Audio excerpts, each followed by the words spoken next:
element when it comes to planning your online event, and consider the unique online methods to respond to this narrative. Determining your stage lineup. Who can communicate your goals most effectively in spoken, written, or musical form? Often the impetus, even the existence of an event, comes from the lineup of speakers, subject matter experts, influencers, and musical artists.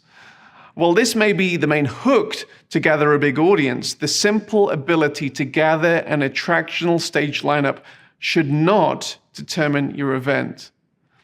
The why and the narrative should always come first. Individuals or groups who present or perform from your stage need to serve that particular vision and narrative. And if this doesn't happen, there is a possibility that you, your audience, and your guest speaker will come away from this event feeling used, and this lack of cohesion almost never achieves the worthwhile purposes for which you started out.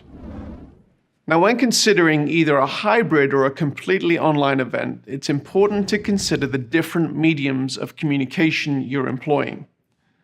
A stage in front of 50,000 people in an arena versus small screens in front of 1 million people are two entirely different mediums.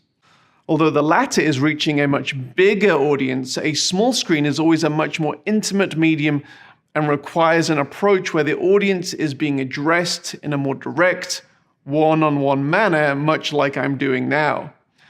When considering your lineup, also consider how you're going to communicate to both audiences most effectively, and consider how your lineup is going to do this. Audience engagement is important in both mediums of communication. Now, it's clear to all of us that the world was taken by surprise by the COVID-19 pandemic.